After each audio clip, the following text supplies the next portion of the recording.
AC ठंडा कर रहा है। Good evening. Good evening Bharti ji, नमस्ते।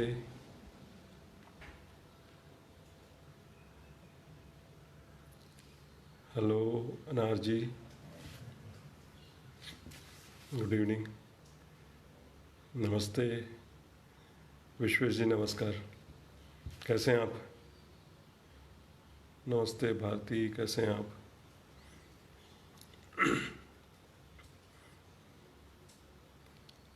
ओह good evening Alka ji, how are you? Good to see you. Shaili ji नमस्ते। नमस्ते राहुल, कैसे हैं आप? इलाहाबाद से विश्वेश जी, आप भी इलाहाबाद में होंगे। आवाज़ साफ आ रही है राजकुमार जी? गुड इवनिंग अर्चना जी, कैसी हैं मैम आप? विकास नमस्ते। आवाज़ नहीं आ रही है।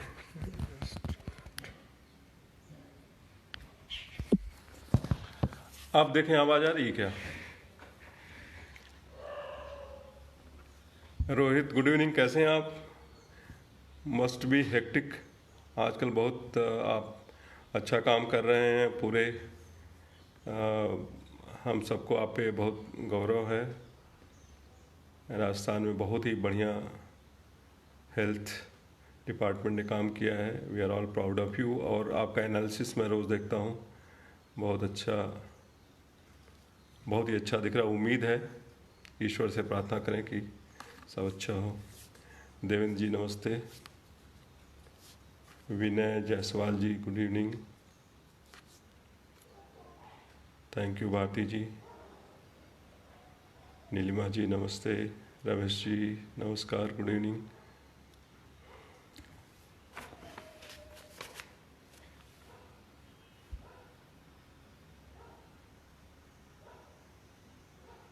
Piyush ji good evening.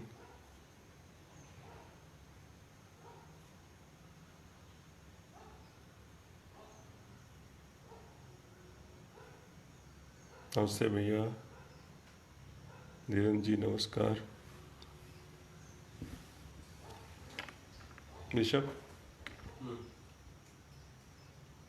वो BSKT में जरा डाल देना कि वो नाम टैग करें। नाम टैग करेंगे।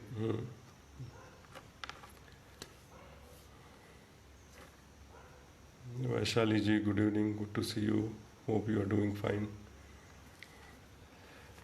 तो मेरे ख्याल से अब कार्यक्रम समय से शुरू कर दिया जाए। और आज जिस विषय पे हम बात करने जा रहे हैं, आज की तारीख में क्या क्या चुनौतियां हमारे सामने हैं और हम अपने सीमित तरीके से क्या कर सकते हैं। सर्वप्रथम बुद्ध से कबीर तक परिवार की तरफ से आप सबका स्वागत है। मीनू जी नमस्ते। नरेंद्र जी प्रणाम। प्रमोद भाई नमस्कार। बंटी जी गुड इवनिंग। और जो सदस्य हाल में जुड़े हैं बुद्ध से कबीर तक परिवार से, उनका विशेष अभिवादन। और आप सबको अपने परिवार में पाकर के बड़ी खुशी हो रही है।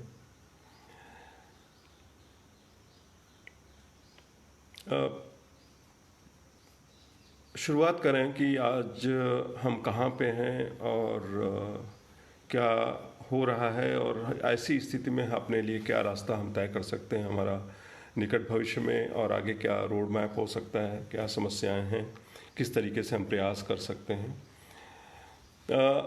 जैसा आप जानते हैं कि पिछले करीब 2 महीने से ज़्यादा हो गया, 2 सवा 2 महीने हो गए लॉकडाउन चल रहा है। और कोरोना की समस्या, Anil ji good evening, corona की समस्या पूरी दुनिया के सामने एक महामारी के रूप में है और बहुत बड़ा चैलेंज पूरे विश्व के सामने आज है। भारत के लिए बहुत बड़ा एक चैलेंज है, एक चुनौती है वो। Good evening Sophia ji.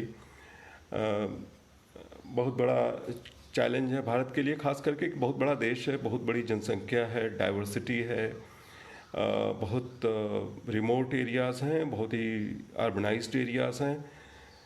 Good evening Rajiv Desai sir, good to see you after long time. Tanmay ji good evening. तो हिंदुस्तान के सामने बहुत बड़ी चुनौतियां इसलिए कि बहुत विविधताओं वाला देश है और अभी भी बहुत सारे इलाके हैं जहां पे हमारे लिए स्पेशल चैलेंजेस हैं जिनकी हम बात करेंगे। जैसे हमारा जीवन इससे बहुत प्रभावित हुआ है, बहुत ही प्रभावित हुआ है। जैसे कि हम अगर बुद्ध से कबीर तक की ही बात करें तो बहुत सारे प्लान्स हमारे थे, बहुत सारे योजनाएं थी जो हम करना चाहते थे, खास करके पिछली यात्रा के बाद जो फरवरी में हुई थी। और हम कंसर्ट का, एक म्यूजिक कंसर्ट का, गोरखनाथ और कबीर और इस तरह के विषय पे हम एक कंसर्ट का आयोजन करने की सोच रहे थे। वो एक हमारा बड़ा आयोजन था। इसके अलावा हम रूरल एरियाज़ में, गांव के इलाकों में जा कर के बुद्ध से कबीर तक का विविधता का संदेश, बहुसंस्कृतिवाद का संदेश, भाईचारे और साझी संस्कृति का संदेश देने की तैयारी कर रहे थे। लेकिन सब हो ना पाया और ये चैलेंज ये है हमारे सामने कि किस तरीके से इन द गिवन सिचुएशन, आज के हालात में हम किस तरीके से इस स्थिति का सामना करें, क्योंकि हालात के वशीभूत होकर के हम बैठे रहें वो अच्छा नहीं। और वो सिर्फ बुद्ध से कबीर तक के नहीं, लिए पूरे देश के लिए है, चैलेंज है। उसमें किस तरीके से एक ऑप्टिमम तरीका निकाला जाए, क्योंकि एक्टिविटीज़ के लिए लोगों का आना जाना, लोगों का बिजनेस, लोगों का काम ज़रूरी है, लेकिन सुरक्षा के लिए आइसोलेशन की ज़रूरत है। वेद प्रकाश जी नमस्कार, श्रुति गुड इवनिंग। तो अगर हम देखें तो मोटा मोटी हमारे जीवन के हर एक पहलू पे कोरोना का असर हुआ है, चाहे वो अर्थव्यवस्था हो, चाहे वह समाज हो, संस्कृति हो, हमारी फूड हैबिट्स हो, खान पान हो, रहना हो, हाउसिंग, हमारी आदतें, हमारी जीवनचर्या, इन सब चीज़ों पे इसका असर हुआ है। तो इस असर के साथ हम किस तरीके से अपने आप को सुरक्षित रखते हुए आगे बढ़ सकते हैं। गुड इवनिंग श्रुति जी। किस तरीके से हम आगे बढ़ सकते हैं, किस तरीके से सामना कर सकते हैं, एक। और दूसरा कि एक पॉजिटिव रोल हमारा क्या हो सकता है कि इस सिचुएशन को एक अच्छे समाज के निर्माण के लिए अपना एक इंट्रोस्पेक्शन करते हुए अपने समाज का, अपने आप का, आज के हालात का, और किस तरीके से हम भविष्य के लिए एक सुरक्षित भविष्य और साथ ही साथ जो और समस्याएं हैं, आर्थिक समस्याएं हैं, सामाजिक समस्याएं हैं, उनमें हम सुधार ला सकें और एक स्वस्थ एक समाज का निर्माण करें जो संविधान के हिसाब से, और जो हमने आज़ादी की लड़ाई में सोचा था, हिंदुस्तान का चरित्र, हिंदुस्तान की शक्ति, उस तरीके से हम आगे बढ़ सकें। जब ये लॉकडाउन हुआ, बात 24 मार्च की है। हम यहाँ पे, हम तो जैसा आप जानते हैं कि मैं पुलिस महकमे में गुजरात में हूँ, तो हम लोग बहुत सारे काम पुलिस एक्ट को मॉडर्नाइज करने का, अपडेट करने का सोच रहे थे। पुलिस मैनुअल को हम लोग कुछ सुधार करने की कोशिश कर रहे थे, जिससे कि हम इसको public oriented, public service oriented कर सकें। जो आर्काइक, जो पुरानी चीज़ें उसमें थीं, जो कि आउटडेटेड थीं, अंग्रेज़ों के ज़माने से कई सारी चीज़ें चली आ रही थीं। गुड इवनिंग केतकी जी, तन्मय जी नमस्कार। तो उनको हम परिवर्तित करके, क्योंकि हम सबको लगता है कि समाज में जो हमारा जो प्रोसीजर्स हैं, खासकर पुलिस जैसे एक ट्रेडिशनल हिस्टोरिकल जिसकी बहुत पुरानी एक लीगेसी है, उसमें परिवर्तन करने की ज़रूरत है। आज के हालात को, आलोक जी गुड इवनिंग, आज के हालात को देखने के लिए किस तरीके से हम प्रजा के साथ जा सकते हैं, लोगों के बीच किस तरीके से जा सकते हैं, लोगों की एक्सपेक्टेशंस, क्योंकि डेमोक्रेटिक सोसाइटी है, प्रजातांत्रिक देश है, और लोगों के एक्सपेक्टेशंस महत्वपूर्ण हैं, तो हम वो करने की सोच रहे थे। और अचानक ये सब हो गया, तो वो सब काम छोड़ करके हम लग गए, जो लॉकडाउन इन्फोर्समेंट था उसमें हम लग गए, और तब से करीब 2-2.25 महीने हो गए और हम लोग उसमें लगे हुए हैं। मैं वापस आता हूँ, आज की जो चैलेंजेस हैं उनके ऊपर आएंगे। ऋचा सिंह कह रही हैं, ऋचा इलाहाबाद से, सर जिस तरह से आपने यूपी और बिहार के लोगों को, मजदूरों को उनके घरों तक पहुंचाया है, वहां रहने वाले लोगों की मदद कर रहे हैं, बहुत अन्नपूर्णी धन्यवाद ऋचा जी। मेरे ख्याल से वो बेसिक मिनिमम था जो हम अपने लोगों के लिए, जो शहरों में उद्योगों में काम कर रहे थे, और कंस्ट्रक्शंस में काम कर रहे थे, डेवलपमेंटल एक्टिविटीज़ में काम कर रहे थे, क्योंकि वही लोग हैं हमारे देश के कर्णधार, हम बात करेंगे। और उनके लिए एक बेसिक मिनिमम होता था हमारी जिम्मेदारी कि एक संवेदनशीलता के साथ हम उनके लिए जितना भी कर पाएँ, क्योंकि परिस्थिति बहुत विषम थी और है अभी भी, तो हम कर पाएँ। और कुछ भी जो कुछ भी हमसे छोटा मोटा हो सकता था, मैंने पूरी तरह से करने की कोशिश की। धन्यवाद। तो हम बुद्ध से कबीर तक की बात करें। जो बुद्ध से कबीर तक के हमारे जो बेसिक फंडामेंटल प्रिंसिपल्स हैं, वो एक तो इक्वालिटी की बात है कि हर एक इंसान को बराबरी का एक हक हो, एक डिग्निटी के साथ रह सके। दूसरा ये है कि बुद्ध से कबीर तक जो बुद्ध का दर्शन था, उसमें एक सहानुभूत प्रेम की बात थी लोगों के लिए, बराबरी के साथ साथ प्रेम और अहिंसा की बात थी। तो क्या हम सहानुभूति और प्रेम अपने लोगों के लिए, अपने देश के लोगों के लिए, खास करके जो पिछड़े और मार्जिनलाइज्ड लोग हैं, उनके लिए हम अपनी जिम्मेदारी अदा कर पाए हैं, उसके बारे में हम बात करेंगे। ऋचा ने अभी जो बात की कि जिस तरीके से यहाँ से गुजरात से और सारे दूसरे बहुत जो इंडस्ट्रियलाइज्ड स्टेट्स हैं, कीर्ति जी नमस्कार, तो वहाँ से बहुत सारे लोग जो जा रहे थे वापस, तो अगर हम थोड़ा सा एक पर्सपेक्टिव बना लें कि हम वो लोग कौन थे और हम क्या कर रहे थे और हमें क्या करना चाहिए, तो एक पर्सपेक्टिव होना, एक आइडियोलॉजिकल फ्रेमवर्क होना, ये बहुत ज़रूरी है। उनको समझना कि जो लोग मुसीबत में फंसे हुए थे, और गुजरात से जैसे करीब कुछ नहीं तो 11 लाख लोग, 11 नहीं बल्कि करीब 15 लाख लोग अलग अलग राज्यों में गए। उसमें यूपी में करीब 8 साढ़े 8 लाख लोग वापस गए।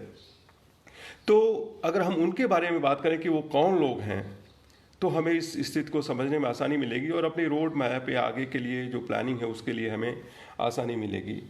वो ये लोग थे जो मजदूर लोग या जो भी काम करने वाले थे, वो लोग ऐसे लोग थे जिन्होंने इस देश का निर्माण किया है और आज भी उस देश के निर्माण में लगे हुए हैं। उनके बिना इस देश की कल्पना नहीं की जा सकती। ये हमें बहुत अच्छे तरीके से समझ लेना होगा कि उनको छोड़ करके हम भारत जैसे देश को आगे नहीं ले जा सकते। वो हमारे लिए बहुत ही महत्वपूर्ण है, ये सोचना पड़ेगा।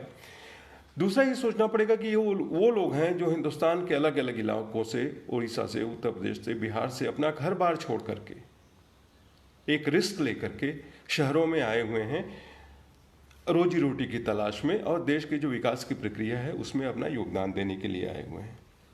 तीसरा ये कि जब वो अपनी रोजी रोटी तलाश कर रहे थे और संघर्ष कर रहे थे, साथ ही साथ वो राष्ट्र का निर्माण करें, दोनों चीज़ें साथ साथ चली आ रही थी।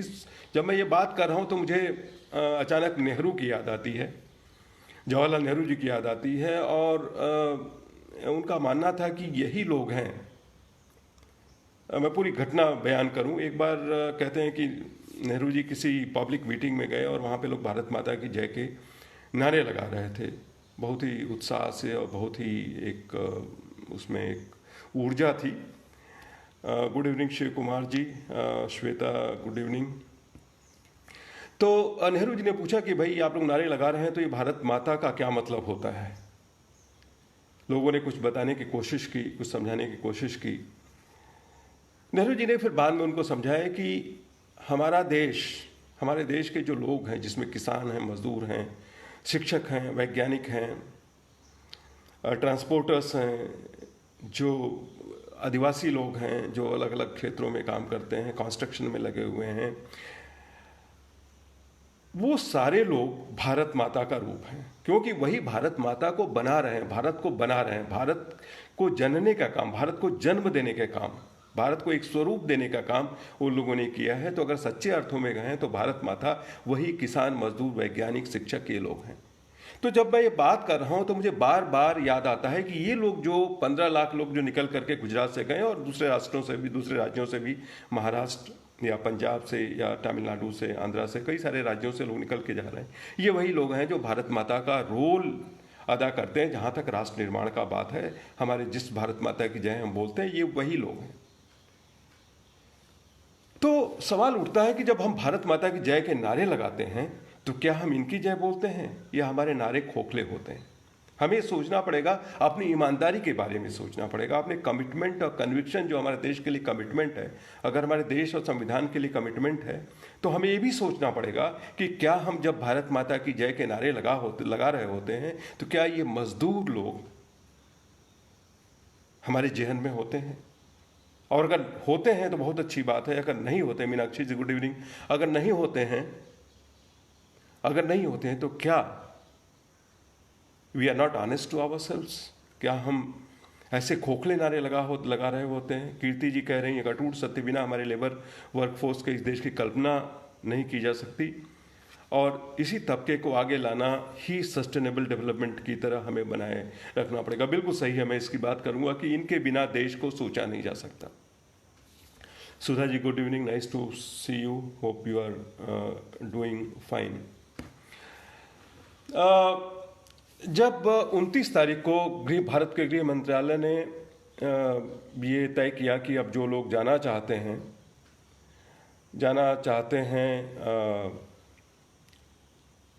तो उसी समय की बात है, मीनू जी का कमेंट है, युग दृष्टा नेहरू को याद करने के लिए साधुवाद। ये बहुत महान लोग थे उस दिनों में, जो आज़ादी की लड़ाई में चाहे सरदार पटेल रहे हों, चाहे गांधी जी रहे हों, मौलाना अब्दुल कलाम आज़ाद रहे, ये लोग जो महान लोग थे और उन्होंने बहुत सोच समझ करके इस देश की नींव रखी। कि धीमन जी गुड इवनिंग, अनस जी गुड इवनिंग। तो एक हमारे मित्र हैं, वो जो 29-30 उससे थोड़ा पहले की बात है, 20 अप्रैल की बात है, मैं खाली कॉन्टेक्स्ट देने के लिए घटना बयान करूंगा। तो हमारी एक मित्र हैं पौलोमी जी करके, पौलोमी जी एनजीओ से जुड़ी हुई हैं और यहाँ के आदिवासी इलाकों में वो काम करती रहती हैं। तो एक दिन उनका फ़ोन आया कि ऐसा है विनोद जी, कुछ लोगों का फ़ोन आया था, वो लोग यूपी के हैं, कानपुर के आसपास से, वो सूरत में रहते हैं और वो लोग जाना चाहते हैं यूपी। तो मैंने कहा कैसे जाएंगे, अभी तो लॉकडाउन है, अभी तो बंद है सब कुछ। तो उन्होंने कहा नहीं, वो लोग पैदल जाना चाहते हैं। तो मैं बिल्कुल ये कि मैंने कहा लॉकडाउन है, लॉकडाउन में पैदल कैसे जा सकते हैं? शालिनी जी गुड इवनिंग, नरेंद्र जी गुड इवनिंग। तो वो लोग कैसे इतना दूर जा पाएंगे? ऐसा करिए आप थोड़ा दिन रुक जाइए, हो सकता है थोड़े दिन बाद कोई छूट छाट मिल जाए तो फिर कुछ व्यवस्था की जाएगी, अभी उनको कहिए कि वो रुकें। तो नमस्ते शालिनी जी। तो पौलोमी जी ने कहा कि नहीं, वो लोग तो निकल चुके हैं और सूरत से निकल करके दाहोद के इलाके में पहुंच चुके हैं। तो ये बताइए कि वो लोग कैसे जाएं, क्या वो लोग जा सकते हैं? अब एक तरीके से लॉ इन्फोर्सर के रूप में, एक पुलिस ऑफिसर के रूप में मेरे सामने एक बहुत बड़ा एक एथिकल डिलेमा हो गया कि मैं कैसे कहूं कि वो लोग कानून का भंग करें। दूसरा ये था कि वो लोग 200 किलोमीटर 150 किलोमीटर पहले ही चल के निकल चुके हैं। अब ये गुड इवनिंग मधुमिता जी, तो ये क्या मैं कहूँ, क्या सलाह दूँ? बड़ा एक विचित्र सी स्थिति थी कि कानून कुछ कहता है और मेरा दिल तो ये तो नहीं कहता कि पैदल चल के वो लोग जाएं, क्योंकि लॉकडाउन था, कुछ ट्रांसपोर्ट था नहीं। और वो कह रही थी वो लोग डिटरमाइंड है कि उनको जाना है, वो चल के जाए। मैंने कहा नहीं, ऐसा करिए, रास्ते में बहुत मुश्किल होगी, गर्मी बहुत है। उन्होंने कहा कि नहीं, हम वो लोग कुछ तैयार हैं, वो लोग चले जाएंगे। और मैं उस कन्फ्यूजन की स्थिति में मैंने कहा कि शायद मेरा दिल डोमिनेट किया कि दिमाग डोमिनेट किया, वो मुझे पता नहीं। कि मैंने कहा ठीक है, जाने दीजिए, उनसे कहिए कहीं कुछ समस्या होगी तो मुझे फ़ोन वो लोग ज़रूर करेंगे, जिससे कि मैं कुछ व्यवस्था कर सकूं, आप ज़रूर मुझे बताइए। खैर, और वो एक घर, तो मैं सोच रहा था कि जो आदमी अपने घर से, सूरत से, छोटे से घर में कहीं किसी इलाके में रहता होगा, बहुत सुखी समृद्ध इलाके में तो लोग नहीं रहते होंगे, लेकिन जब वो निकलते हैं और 1200 किलोमीटर चलने की सोचते हैं, तो मैंने अपने आप को उस स्थिति में रखा और वो विजुलाइज कर रहा था कि आखिर उनके दिमाग में इस समय चल क्या रहा होगा, क्या सोच रहे होंगे जब वो 1200 किलोमीटर की पैदल यात्रा इस गर्मी में करने के लिए तैयार हैं। तो 2-4 जो मुद्दे मेरे दिमाग में आए, वो ये मैं सोच रहा था कि वो कितने अकेले और असहाय महसूस कर रहे होंगे कि आज ना तो हमारे पास यहाँ खाना है। ऑब्वियसली वो जो निकल के जा रहे थे तो सुखद स्थिति में नहीं थे, उनको लग रहा था आज की तारीख में गांव ज़्यादा अच्छा है, तो गांव चले जाएं। तो निश्चित रूप से वो अकेले और असहाय महसूस कर रहे थे। दूसरा, शायद ये भी मैंने सोचा कि उनके मन में ये भी गुजर रहा होगा कि समाज ने और जो हमारी व्यवस्था है उसने शायद उनके दुख दर्द को रिकॉग्नाइज नहीं किया, पहचाना नहीं। शैलेंद्र जी कह रहे हैं सिद्धार्थ ने जब वृद्ध को देखा था, रोगी को देखा, मृत्यु को देखा, दुनिया जानती है। सिद्धार्थ सिद्ध बुद्ध बन गए। आप हाल में मजदूरों की समस्या निराकरण के कार्य में जुड़े रहे निश्चित ही आपके जीवन पर असर पड़ा होगा उस सप्ताह की कोई खास घटना को ज़्यादा उसके बारे में बताएं। Good evening Rajesh ji. शैलेन जी, यही सब मैं एक तरीके से बुद्ध तो बहुत बड़े थे, खैर उनसे तुलना और उनसे जोड़ना, लेकिन चूंकि हम लोग बुद्ध से प्रभावित हैं, उनकी सोच से प्रभावित हैं, तो कहीं कहीं उनका जो संवेदनशीलता का, सहानुभूति का, जो प्रेम का, जो एक मानवता का दुख का, उनका तो दुख का तो पूरा दर्शन ही दुख पे आधारित है। जो हमारे 4 नोबल ट्रुथ्स हैं, 4 आर्य सत्य हैं, दुख है, दुख का कारण है, दुख का निरोध है, शायद उसी को हम लेकर के चलें, उसी फिलॉसफी को अगर आज की स्थिति को समझने की हम कोशिश करें कि दुख है, आज की तारीख में दुख है, लोगों के सामने समस्याएं हैं, खाने पीने की समस्याएं हैं, रोजगार की समस्याएं हैं, रहने की समस्याएं हैं, अर्थव्यवस्था आप जानते हैं बहुत चैलेंजेस हैं। आज की तारीख में जीडीपी, अभी फर्स्ट क्वार्टर का जीडीपी है 3.10 या कुछ था, which is not a good number to know. तो चैलेंजेस बहुत हैं। तो बुद्ध को लेकिन ये भी है कि बुद्ध कहते हैं कि इस दुख का कारण है, तो मतलब इसका ये भी बात है कि कुछ कारण होगा, कुछ कारण है। अगर लोगों की समस्याएं हैं, मजदूरों की समस्याएं हैं, तो उसके कुछ कारण होंगे, और कारण है तो अगर तीसरा नोबल ट्रुथ हम बुद्ध का जो आर्य सत्य है देखते हैं। नचिकेता जी प्रणाम, विशाखा जी गुड इवनिंग, अनिता जी नमस्ते, उपेंद्र जी hello.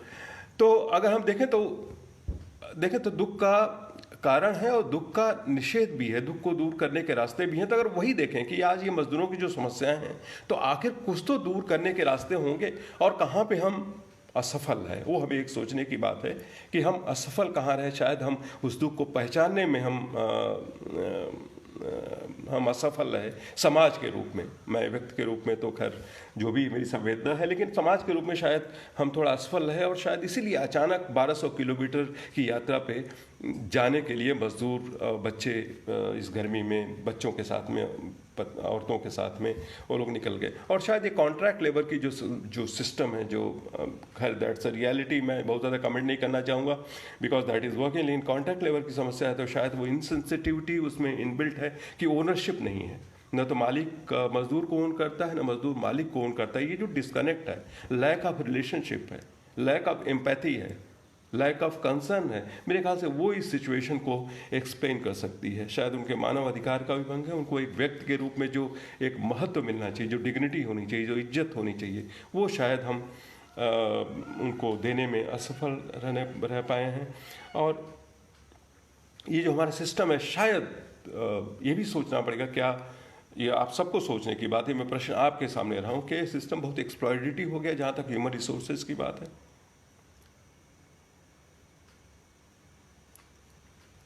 Good evening Vishakha, much needed effort and discourse. मुझे लगा कि इस चीज़ पे बात रहने की ज़रूरत है। मीनू जी कह रही हैं, पुलिस सेवा में रहते हुए इतना संवेदनशीलता हृदय के मजदूरों की दुश्वारियों की दबीतर। एक्चुअली मीनू जी, जब आपने बात कही, मेरे ख्याल से पुलिस का काम ही यही है। पुलिस जब ही अच्छा पुलिस होगी, जब भी उसमें संवेदनशीलता होगी। I think sensitivity is the prerequisite of good policing in any situation, whether it is a communal riot, whether it is a day to day crime. Because जो पुलिस के पास आता है वो विक्टिम होता है किसी सिचुएशन का, किसी ने मारा होता है, किसी ने उसका सामान ले लिया होता है, चोरी हुई होती है, किसी को उसकी डिग्निटी पे अटैक हुआ होता है, किसी उसके वुमनहुड पे अटैक हुआ होता है। तो वो एक सेंसिटिविटी तो इज प्री रिक्विजिट। जो लोग ये समझते हैं कि police is feudal tool of the government, I think that's a wrong notion, and that वो जो है वो मेरे ख्याल से बदलने की ज़रूरत है। एक डेमोक्रेटिक सोसाइटी में we are 70 years old democracy, we are a mature democracy, we are a maturing democracy, we are proud to be a democratic country। और इसमें public is the supreme, and police has to consider public as the supreme supreme entity, और उनके लिए हमें काम करना पड़ेगा। और मेरे ख्याल से जो लॉकडाउन हुआ है, मैं कहूँगा कि पुलिस ने पूरे हिंदुस्तान में, एब्रेशंस ऑल राइट, बट पूरे हिंदुस्तान में पुलिस ने अच्छा काम किया है। गुजरात में पुलिस ने बहुत अच्छा काम किया है, लोगों के दुख दर्द बांटने का, खाना पहुँचाने का, कई बार दवाएँ देने का, विपत्ति में पहुँचे। धीरेन्द्र जी कह रहे हैं कि सर हमें बुद्ध से कबीर तक की परियोजना को आगे बढ़ाने के लिए अधिक से अधिक प्रिंटेड मटेरियल का आदान प्रदान बढ़ाना होगा। इंटरनेट के संसार में और भी ताकतवर तरीके से हस्तक्षेप करना होगा, क्योंकि जहाँ तक हमारी संस्था का व्यक्तिगत फीडबैक है, फिलहाल वे मजदूर बड़े शहरों की ओर नहीं जाना चाहते। धीरेन्द्र जी, आपने बहुत ही रिलेवेंट पॉइंट किया है। मैं उस पर आ ही रहा था, उसके बारे में हम बात करने ही वाले थे। तो हम थोड़ा सा बैकग्राउंड दे रहे थे और क्या फ्रेमवर्क हमारा होना चाहिए उसके बारे में हम बात कर रहे थे। और मैं जो बात कर रहा हूँ एक मानवीय दृष्टिकोण से बात कर रहा हूँ। कायदा कानून और सरकार निश्चित रूप से अपना काम कर ही रही है और कर रही होगी, लेकिन हम पूरे मानवीय दृष्टिकोण से इस चीज़ को एक अप्रोच करने को, कि मानवीयता is the basic framework in which all this problems have to have their solutions. An insensitive, inhuman system, inhuman framework cannot find a solution, especially if we, हम लोग जो बुद्ध से कबीर तक के लोग हैं, हम लोग ये मानवीयता को एक बेसिक, जहाँ पे इक्वालिटी, सोशल जस्टिस, डेमोक्रेसी, ये सब जो फंडामेंटल हमारे प्रिंसिपल्स हैं, उसकी बात करनी होगी।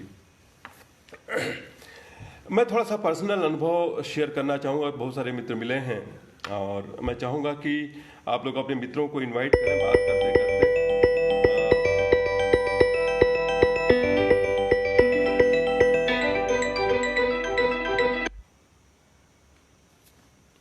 बात करते करते अपने मित्रों को इनवाइट करें, जिससे हम लोग ज़्यादा लोगों तक पहुँच। रितेश जी कह रहे हैं, प्रणाम सर। कबीर जी कहते हैं, बहु गई थोड़ी रही, व्याकुल मन मत होए, धीरज सबका मित्र है, करी कमाई न खोए। बिल्कुल जी कह रहे हैं, रितेश जी सही कह रहे हैं। हमें धैर्य रखना पड़ेगा, हिम्मत रखनी पड़ेगी। और शायद हिंदुस्तान का एक चरित्र है। Ajay Swaroop sir, good evening, good to have you here.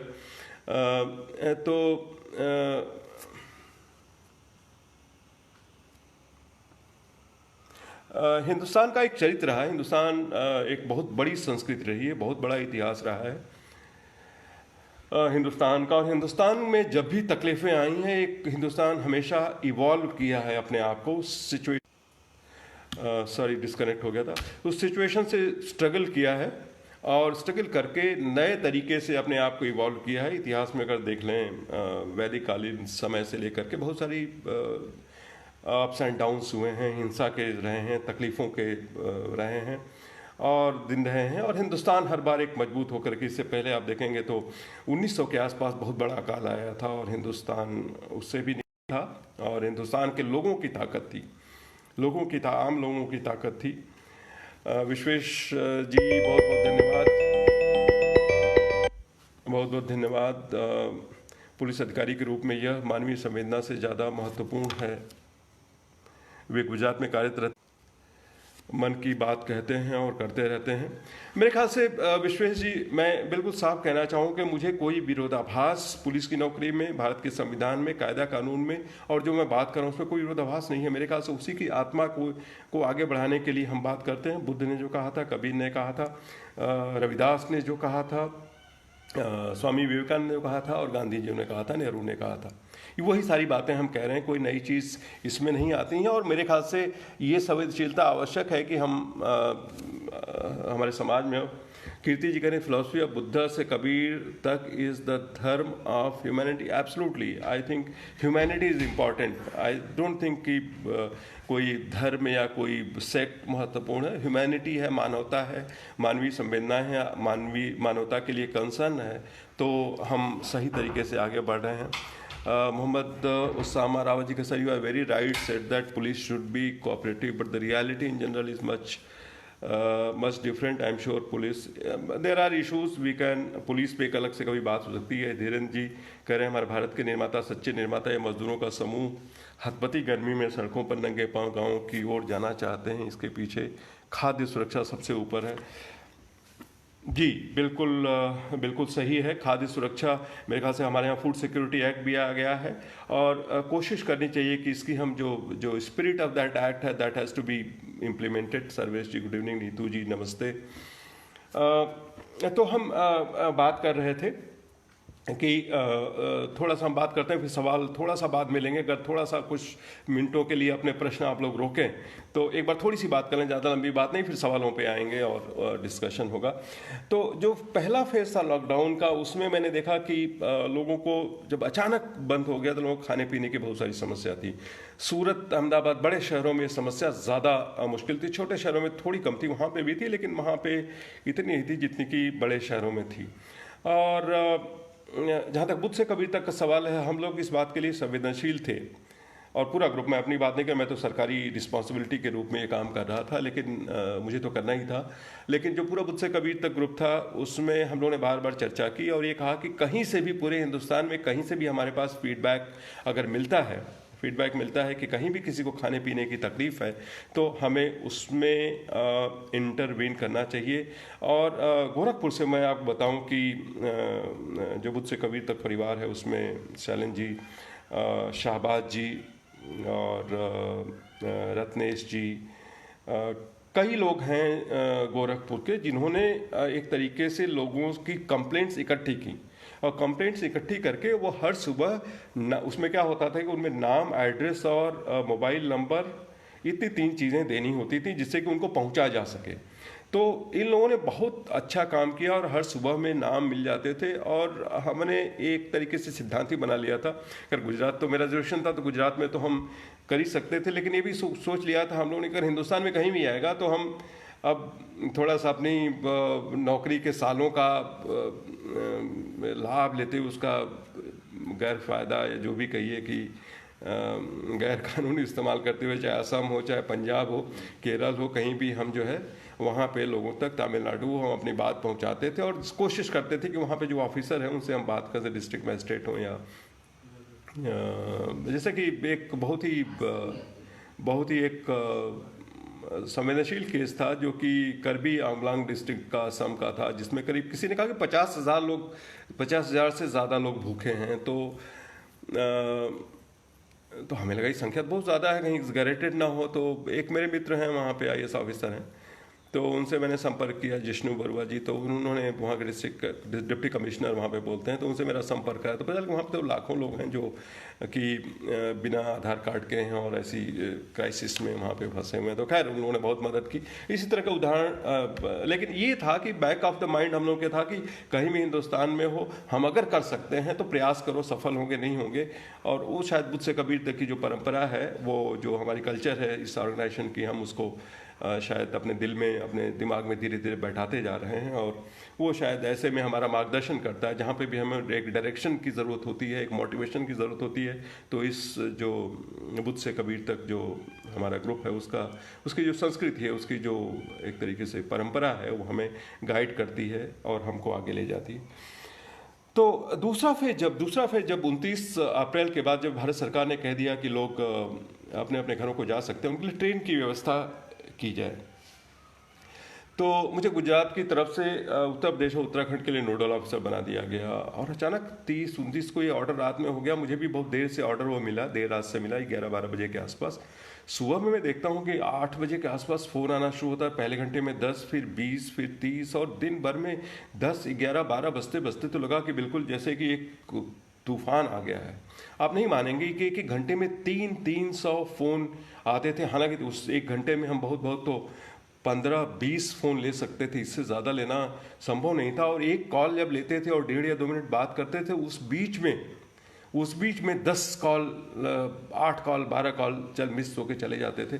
तो एक तो मुझे समझ में नहीं आया कि इसको किस तरीके से, क्योंकि हमको नोडल ऑफिसर बनाया गया था, लेकिन लोगों ने इसको लोगों ने समझा कि तो हेल्पलाइन टाइप का नंबर है। तो खैर मुझे कोई उससे परेशानी नहीं है, अगर लोगों को मदद हो जाती है तो मैं नोडल ऑफिसर हूँ कि हेल्पलाइन हूँ। If I can do it to my capacity, I was happy. So I converted myself into a helpline. After that, nodal officer all right, I continued as nodal officer, लेकिन एक helpline के रूप में भी काम करता रहा। और ख़ास करके थोड़ा कह लीजिए हर आदमी का अपने प्रदेश से, अपनी धरती से एक प्रेम होता है, तो शायद वो भी बीच में एक तरीके से बार बार मुझे कहता था कि अपने प्रदेश के, अपने हालांकि पूरा देश ही अपना है और शायद बंगाल भी होता और असम भी होता, तो मैं यही करता। लेकिन वो भावना बार बार आती थी, तो और मोटिवेशन देती कि चलो अपने ही लोग हैं तो कुछ जितना कर सकते हो कर डालो। तो दिन में जैसे कि हम उस समय करीब 150 फ़ोन ले पाते थे और करीब 100 के आसपास व्हाट्सएप कॉल्स को मैं रिप्लाई कर पाता था।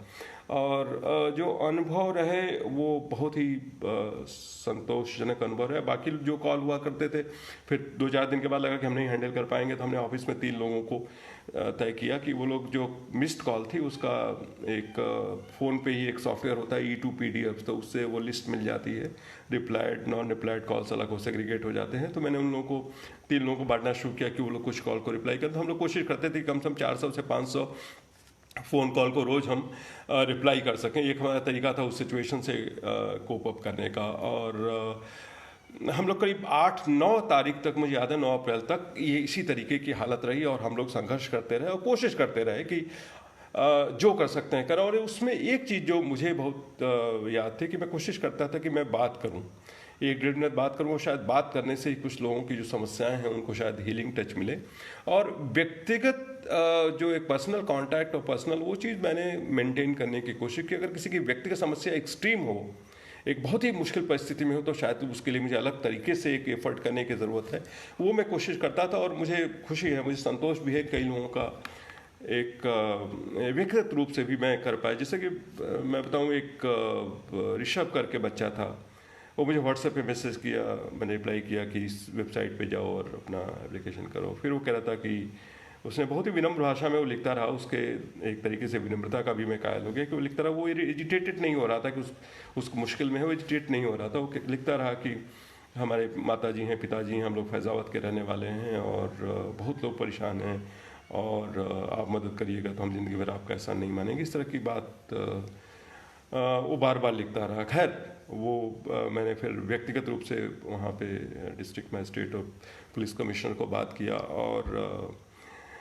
जब लड़का ट्रेन में बैठा तो बहुत ही भावनात्मक एक संदेश उसने भेजा था कि ज़िंदगी भर हम आपका एहसान नहीं भूलेंगे। तो मुझे लगा कि हमारे जो पुलिस मेडल मिलते हैं, इंडियन पुलिस मेडल और president police medal for distinguished services, उन सबसे ज़्यादा बड़ा इसी तरह का मेडल है। इस तरह की भावनाओं के साथ जो मेडल, जो लोग हमें अपनी भावनाएं व्यक्त करते हैं और ये मानते हैं कि हम उसको तकलीफ़ या दुख की स्थिति में काम कर सके, तो वो जो एक तरीके से संतोष मिलता है, शायद पुलिस मेडल से भी शायद उसका ऊंचा स्थान हो। मानवीयता का मेडल, उससे बड़ी चीज़ कोई नहीं हो सकती। और शायद हम सबकी जो वर्थ है, हमारी जो कीमत है, हमारी जो वैल्यू है, इसी बात में है कि हम मानवता के लिए कितना हम काम कर सकते हैं। तो बस एक ही चीज़ रहता है, एक ही चीज़ बार बार मेरे दिमाग में आता था उस समय कि ये जिनको हम, जो अभी मैं थोड़ी देर पहले बात की कि हम उनको प्रश्न आने बंद हो गए हैं, कमेंट्स बंद हो गए हैं, सुनाई तो पड़ रहा है। कोई एक नीतू जी या धीरेन्द्र जी अगर लिखे तो मुझे पता चलेगा कि आप लोगों तक आवाज़ आ रही है। थम्स अप और वो सब तो दिख रहा है। और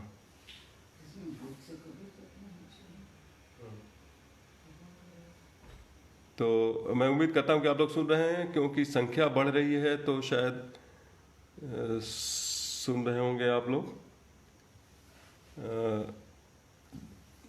शैलन जी, अगर आप हमें रिस्पॉन्ड करें, बताएं कि आवाज़ पहुँच रही है।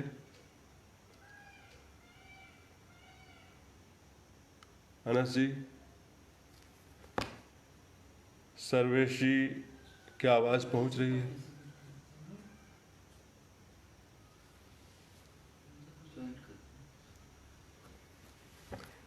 कमेंट्स नहीं सुनाई पड़ रहे हैं। उम्मीद करता हूँ कि आप लोग सुन रहे होंगे।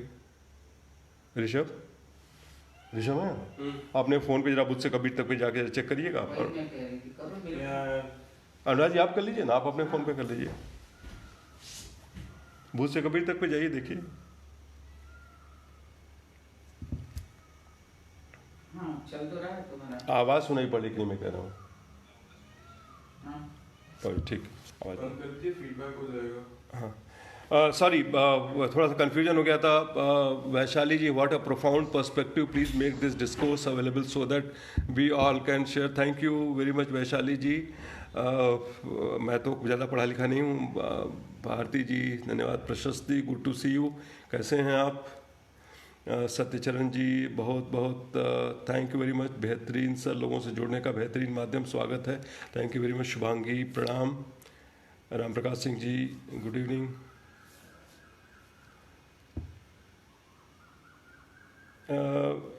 धीरेन्द्र जी गांधीयन मॉडल की बात कर रहे हैं, बिल्कुल बिल्कुल, मैं उस पर अभी भी आ रहा हूँ, थोड़ा सा वो बाद में आ रहा है। विश्वेश जी कह रहे हैं यही सब बातें आपको सबसे अलग कर रही हैं, proud of, thank you very much.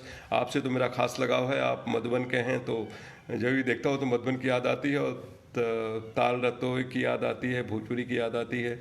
I feel so good. और आप इतना अच्छा लिखते हैं, सामाजिक चेतना। Chandrashekhar ji, good evening. तो हम अपनी बात पे वापस आते हैं। मैं ये कह रहा था कि जब ये सारा कुछ चल रहा था तब ये लगता था कि क्या हम भारत माता मतलब ये जो लोग हैं, जो लोग फंसे हुए लोग हैं जो शहरों में और जो अपने गाँव की तरफ, अपने राज्य की तरफ जाना चाहते हैं, तो क्या उनको हम भारत माता के रूप में देख करके जो उनको सही सम्मान देना चाहिए, क्या हम दे पा रहे हैं या नहीं दे पा रहे हैं? मैं आप सब पे ये प्रश्न आपके सामने रखता हूँ, क्योंकि ये भारत माता के अस्तित्व का सवाल है।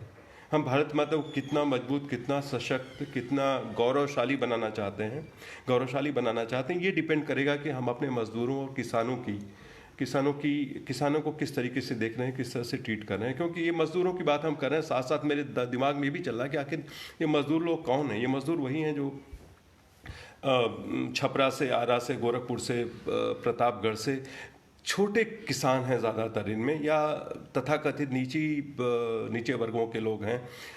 वो लोग जो अपने आप को जो वहाँ पे कुछ रोजगार का माध्यम नहीं पा सके, तो वही लोग हैं और उन्हीं किसान परिवारों से आने हैं। तो किसानों और मजदूरों को अलग करके देख पाना एक बहुत असंभव है, वो बिल्कुल जुड़े हुए हैं। तो जब मैं किसानों की बात करता हूँ तो करीब करीब पूरा समाज, हिंदुस्तान का 70-80% जो हिस्सा है वो कवर हो जाता है। तो जब मैं ये सोचता था कि क्या हम भारत माता को सम्मान जो है वो दे पा रहे हैं जितना देना चाहिए, और कई बार मैं सही बताऊं ईमानदारी से तो मैं निरुत्तर हो जाता था। शायद मेरे पास शब्द नहीं होते थे, मेरा दिमाग ब्लॉक हो जाता था, विचार शून्य हो जाता था। शायद मैं ये नहीं कह पाता था कि इस भारत माता को, जो हिंदुस्तान के लोग हैं, जो हिंदुस्तान को बना रहे हैं, क्या हम उनको उतना सम्मान दे पा रहे हैं जितना हमें देना चाहिए। लेकिन एक अंदर भरोसा था, विश्वास था कि आज नहीं तो कल जो भारत माता की जो इज्जत है वो हम दे पाएंगे, एक ऐसे समाज का निर्माण कर पाएंगे जिसमें सबके स्टेक्स हों, मजदूर और मालिक का जो भविष्य हो, जो उनका इंटरेस्ट हो, वो अलग ना हो, दोनों साथ हों, सबके स्टेक साथ हों। क्या ऐसी एक व्यवस्था हम बना सकते हैं, एक ऐसी व्यवस्था जो शोषण पे आधारित हो, कि कॉन्ट्रैक्ट लेबर, तनख्वाह दिया, काम करवाए, जितना काम ले सकते थे और ख़त्म। आज वो मुसीबत पड़े हैं, हम उनको उठा के फेंक दें। तो वो वो जो चीज़ नहीं होना चाहिए। तो एक हम ये भी हमारे यहाँ एक इंट्रोस्पेक्शन करके आत्मावलोकन करने की ज़रूरत है।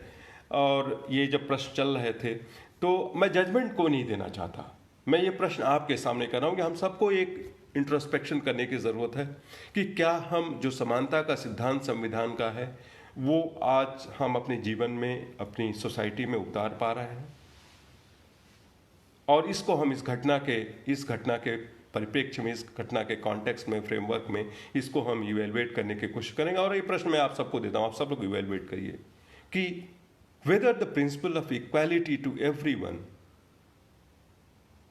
is being implemented, and let us look for answers। दूसरा एक जो सवाल मेरे सामने आता था कि क्या हमारे अंदर पर्याप्त संवेदनशीलता है, खास करके जो अंडर प्रिविलेज लोग हैं, जो गरीब लोग हैं, जो बेसहारा लोग हैं।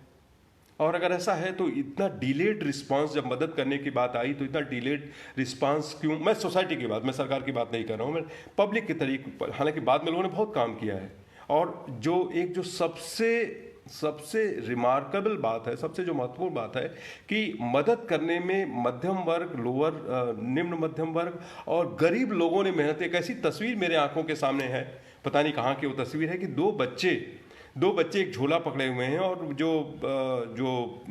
जो लोग जा रहे हैं शहरों से वापस अपने गाँव को, उनसे कहते हैं कि खाना ले लो, हम पैसे नहीं लेंगे। दो बच्चे हैं, 10-15 साल के बच्चे होंगे, और ये कह रहे हैं, अपनी आत्मा को झकझोर के चले जाते हैं।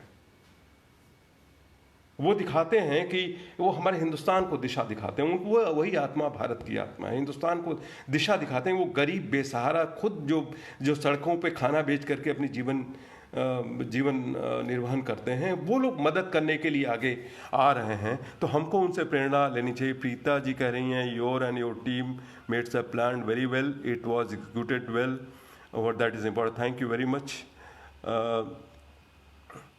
शिव कुमार जी कह रहे हैं, मुलाकात करना चाहूँगा, मोस्ट वेलकम, कभी भी काफ़ी प्रभावित हुआ काम से।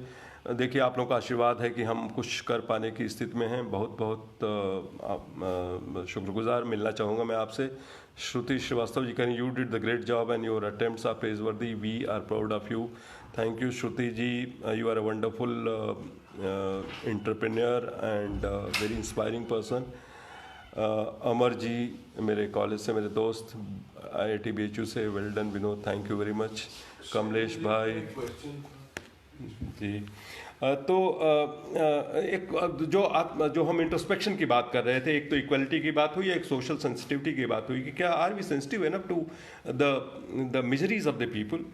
और तीसरा एक सवाल जो बार बार इंट्रोस्पेक्शन करने की ज़रूरत की कि ये सब जब चल रहा था तो क्या कुछ ऐसे लोग भी थे जो कि जाति और धर्म के नाम पे समाज को बांटने की कहीं कहीं कोशिश कर रहे थे।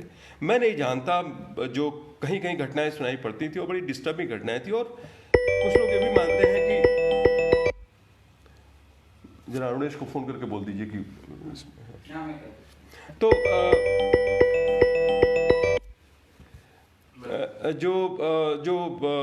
जो जाति और धर्म पे आधारित कहीं कहीं पे देखा गया कि खास करके कहते हैं लोग कि मीडिया ने भी कुछ, मैं नहीं, मीडिया पे कमेंट करना मुश्किल है, मैं नहीं करना चाह रहा, कोई भी हो अगर जाति और धर्म के आधार पे अगर समस्या को, तो इतनी बड़ी समस्या है, अगर हम थोड़ी देर रुक जाइए, विनोद को फोन मत करिए, वो मोबाइल पे हैं, वो फेसबुक लाइव पे हैं। या पूछ लो कुछ काम है तो। सॉरी, अरुणेश जी का गोरखपुर से फ़ोन आ रहा है तो मैं थोड़ा सा उससे डिस्ट्रैक्ट हो गया। तो वो एक जो चीज़ है वो बहुत ही खतरनाक चीज़ है। और इस क्राइसिस में जहाँ पे हिंदुस्तान जूझ रहा है और पूरा विश्व जूझ रहा है, मैं पूरी ह्यूमैनिटी की बात कर रहा हूँ, हिंदुस्तान और हम तो ह्यूमैनिटी की बात कर, पूरी दुनिया में अगर कोई कर रहा है, खास करके अपने देश में जहाँ पे एक बहुत बड़ी एक कंपोजिट कल्चर की और एक साथ मिलजुल कर रहने की एक परंपरा रही है, उसमें अगर कोई जात पात और धर्म की बात कर रहा है तो ये बहुत ही दुखद है। और क्या अगर इस समस्या से लड़ रहे हैं तो ये बहुत ज़रूरी कि हम लोग मिलजुल कर। मैं एक उदाहरण देना चाहूँगा कि नाजी जर्मनी में कई लोग ऐसे मानते थे, नाजी जर्मनी में कई लोग, सॉरी बीच बीच में फ़ोन कॉल्स आ जाते थे, थोड़ा सा डिस्ट्रैक्ट हो रहा था, आई एम वेरी सॉरी। तो नाजी जर्मनी में कई लोग जब कोई समस्या होती थी तो उस समस्या के लिए जो है वो दूसरे पे डाल देते थे, वहाँ पे जो ज्यूज थे उन पे डाल देते थे। तो you find scapegoat for all your problems and put it on a particular community और एथनिसिटी। तो ये जो चीज़ है कि अगर आप अपनी समस्या है, जो कि बहुत ही गंभीर समस्या है, जैसे कि कोरोना है, इतनी बहुत बड़ी समस्या है, और किसी एक पे दोष दे करके, अगर 50 लोगों ने, 100 लोगों ने, 400 लोगों ने कोई गलती की, उन पे दोष दे करके उसको अपनी पूरी प्रॉब्लम को उससे इक्वेट कर देते हैं। तो ये समस्या से एक तरीके से आंख चुराना हुआ कि शुतुरमुर्ग जैसा, कि आप बालों में अपने आंख को अंदर डाल दें, गर्दन अंदर डाल दें और समस्या को नहीं देख रहे हैं। समस्या देखने के लिए आपको ऑब्जेक्टिव रहना पड़ेगा, और किसी ने कहीं पे कोई समस्या हुई तो उस समस्या के सोल्यूशन से और एक साइंटिफिक तरीके से, एक साइंटिफिक टेम्परामेंट के साथ में उस समस्या को हल करने की कोशिश करनी पड़ेगी। तो ये जो 3 चीज़ें हैं वो मेरे ख्याल से हमको इंट्रोस्पेक्ट करने की कोशिश करनी पड़ेगी। Equality, social sensitivity, and whether we are some at times we tend to polarize the society for whatever reason, but that is very healthy। और चौथी जो चीज़ है जो कि हमें एक सोचना पड़ेगा, फिर हमें अपने संविधान की बात करनी पड़ेगी कि हमारा संविधान क्या है। और संविधान का जब हम प्रीएम्बल ही लेते हैं, उद्देशिका ही लेते हैं, तो जब आता है कि we are a secular socialist democratic sovereign republic, के 5 शब्द आते हैं। उसमें जो सोशलिस्ट वर्ड है, और वो सोशलिस्ट वर्ड जो है बहुत सोच समझ के डाला गया था, और वो इंडियन कॉन्टेक्स्ट को एक तरीके से, जो हमारा रूस का या चीन का सोशलिज्म था, उससे एक अलग प्रकार का जो मॉडल चुना गया, और शायद वो कैपिटलिज्म और जो रूस का सोशलिज्म था उसके बीच का सोशलिज्म था, उस सोशलिज्म को हमने चुना। और अगर हम प्लानिंग देखें, 5 ईयर प्लानिंग का हिस्ट्री, 5 ईयर्स प्लानिंग का, 5 पंचवर्षीय योजनाओं का इतिहास देखें, तो हमने एक सोशलिस्टिक पैटर्न ऑफ सोसाइटी चुना। हमने सोशलिज्म एज सच जो उस समय दुनिया में था वैसा नहीं चुना। We customised socialism to our needs. तो उसकी बात मैं आज थोड़ा करना चाहूँगा, क्योंकि वो आवश्यक है। क्योंकि आप देखेंगे ये जो क्राइसिस हुई है, कोरोना की क्राइसिस, तो उसमें मेजर क्या एक फलक्रम्स थे, जो स्तंभ थे जिन्होंने हमको आगे प्रोपेल किया है। तो उसमें हम देखेंगे कि मान लीजिए हेल्थ सेक्टर को लेते हैं, तो हेल्थ सेक्टर में कौन आगे आया है। मेरा जो जहाँ तक सीमित जानकारी है उसके हिसाब से सरकारी हॉस्पिटल्स ने एक बहुत ही महत्वपूर्ण भूमिका अदा की है, चाहे वो राजस्थान रहा हो, चाहे उत्तर प्रदेश रहा हो, चाहे महाराष्ट्र रहा हो, चाहे गुजरात रहा हो, और ये लोग एक फ्रंट लाइन वॉरियर्स के रूप में आगे आए हैं। प्राइवेट सेक्टर कितना रहा है कितना नहीं रहा ये समय के साथ तय होगा। मैं चाहता हूं कि वो लोग पार्टिसिपेट करें because they are equal partners in the stakes, in the developmental stakes as well as the social stakes of our country, and they should come forward. लेकिन एक चीज़ निश्चित करनी पड़ेगी कि हमें एक तय करना पड़ेगा कि हमारा जो सोशल जो पब्लिक हेल्थ सिस्टम है उसको और मजबूत किया जाए। खास करके आज ये क्राइसिस है, कल को हो सकता है इससे बड़ी क्राइसिस आ जाए, और हमारे पास एक कैपेबिलिटी होनी चाहिए जिससे हम सस्ती कीमत पे लोगों को हम ये सुविधाएं दे सकें। दूसरा, ट्रांसपोर्ट में जहाँ तक मुझे ख्याल आया है, मुझे ऐसी घटनाएं भी सुनाई पड़ी हैं कि कहीं कहीं पे बहुत ही दुखद है कि 1.5 गुना 2 गुना 3 गुना 4 गुना कीमत पे ट्रांसपोर्टर्स अपने सुविधाएं उपलब्ध करा रहे थे। तो ये भी सोचना पड़ेगा, और ऐसे में हमारा रेलवे का Indian railways had done a remarkable job. Gujarat में जैसे मैं बताऊं कि आज तक करीब 1017 ट्रेन चली हैं, कल तक की बात मैं कर रहा हूं, और उसमें करीब 15 लाख लोग जो है उत्तर प्रदेश गए हैं। हमारे दूसरे सारे राज्यों में उत्तर प्रदेश में 8 लाख लोग गए हैं। तो ये जो रिमार्केबल काम है ये इसीलिए है कि हमारा जो एक पब्लिक सेक्टर सिस्टम है हमारा मजबूत है। मैं कल्पना करना मेरे लिए मुश्किल होता है कि अगर प्राइवेट सब कुछ प्राइवेट होता तो आज क्या हालत होती। मैं ये नहीं कहता हूँ कि नहीं कर पाते, मैं बिल्कुल ये नहीं कहना चाहता। वो प्राइवेट सेक्टर ने एक बहुत बड़ा अहम योगदान इस देश के विकास में दिया है, स्पेशली पोस्ट लिबरलाइजेशन बहुत बड़ा काम किया है। टाटा, बिरला, ये लोग बहुत बड़ा लोगों ने किया है। लेकिन मेरा ये कहना है कि इन सब के होने के बावजूद भी हमने अपने public infrastructure, public facility system को मजबूत करना पड़ेगा। नीलम जी नमस्ते, आप कह रहे हैं there are many who talk of humanity stood for it. I don't find anyone who declared himself to be anti human. Even the cruellest of the despots never admitted anti human mission openly. मेरे ख्याल से हिंदुस्तान में सब लोगों ने साथ मिल करके काम करने की कोशिश की और लोगों के दुख दर्द बांटने की कोशिश की, और शायद यही हिंदुस्तान की ताकत है। संजय कुमार सिंह धन्यवाद। नयन जी, आप समाज सेवी हैं इसलिए समाज सेवा। नयन जी धन्यवाद। हम सब लोग साथ में ही काम कर रहे हैं, हम आपसे अलग नहीं हैं। शैलिन जी कहने पूर्वांचल के आर्थिक और सामाजिक स्थिति में क्या असर आ सकता है और हमें उसके लिए क्या तैयारी करनी चाहिए, इसमें BSKT का क्या रोल है। तो मैं इस पे आता हूँ शरण जी थोड़ी देर में। लेकिन ये एक देखना पड़ेगा कि हमें एक पब्लिक सेक्टर को एक नए तरीके से सोचना पड़ेगा। शायद ये तो देश के जो लोग हैं ये तय करने वाले, अपना नीति आयोग है, भारत सरकार, और मुझे पूरी उम्मीद है कि वो लोग इस चीज़ को ज़रूर सोचेंगे, भारत के लोगों का हित। I am sure that the government is very sensitive and government will do their best to whatever they can for a better India. और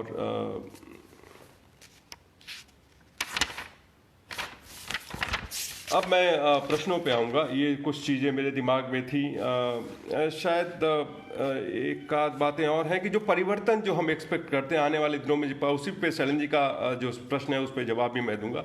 परिवर्तन क्या आ सकते हैं, जो परिवर्तन क्या आ रहे हैं। ऑलरेडी आप देख रहे हैं कि जो घटनाएं खास करके जो मजदूर वर्ग शहरों से गया है, ये हमें बहुत सतर्क होना पड़ेगा कि उनका सिस्टम से भरोसा ना उठे। कहीं कहीं पे लगा, कहीं जो फीडबैक मिला, धीरेन्द्र जी भी कह रहे थे कि उन मजदूरों का विश्वास जो है शहरों से उठ गया है। कहते हैं कि जिस तरीके से जो हमारा एक I mean, if I put it straightforward, they were simply thrown out of the system. The marginalized people, गरीब लोगों को सिस्टम से बाहर फेंक दिया गया। बिल्कुल 3 दिन के अंदर लॉकडाउन लगा और उनके पास जो खास कर specially the private sector I am talking about, बहुत लोगों ने किया। लेकिन जो मुझे फीडबैक और जो मैं लोगों से बात कर रहा था, मुझे लग रहा था कि शायद the labour class has a feeling of being thrown out of the system. Which is not very healthy, and we will have to, the nation and everybody together will have to win the confidence of the people who make this country. They are the architects of this country. They have created this country, whether it was Bhakra Nangal Dam or this was the roads, the highways, everything. It has been created by, whether it was the AIIMS, the IITs, the IIMs, the industry, the Bharat Heavy Electricals Limited, or the Bharat Electronics Limited, or whatever. It was all created by these people, and we cannot afford to lose the trust of these people in our system. तो ये एक चीज़ करना पड़ेगा कि इस तरह का situation फिर ना हो कि people have a feeling of being thrown out of the system. ये जो चीज़ है वो नहीं होनी चाहिए. और दूसरा ये होगा कि जैसे कि शहरों से लोग वापस गए हैं, तो शायद रूरल इकोनॉमी का जो कैरेक्टर है वो बदलेगा या बदलना चाहिए, या हमें एक इस तरीके से बनाना चाहिए कि हमारा जो अर्थव्यवस्था बहुत ज़्यादा कैपिटल इंटेंसिव इंडस्ट्री पे बेस्ड है, उसको शायद डिस्ट्रीब्यूटेड, स्पेशली डिस्ट्रीब्यूटेड, या it should be more distributed across different sections of society, different region society. For example Purvanchal की अगर हम बात करें, अगर हम अपने उत्तर प्रदेश के पूर्वांचल की बात करें, तो ग्रामीण इलाकों में क्या हम ऐसे उद्योग ला सकते हैं जहां पर इनमें से कुछ लोगों को हम रोजगार दे सकें.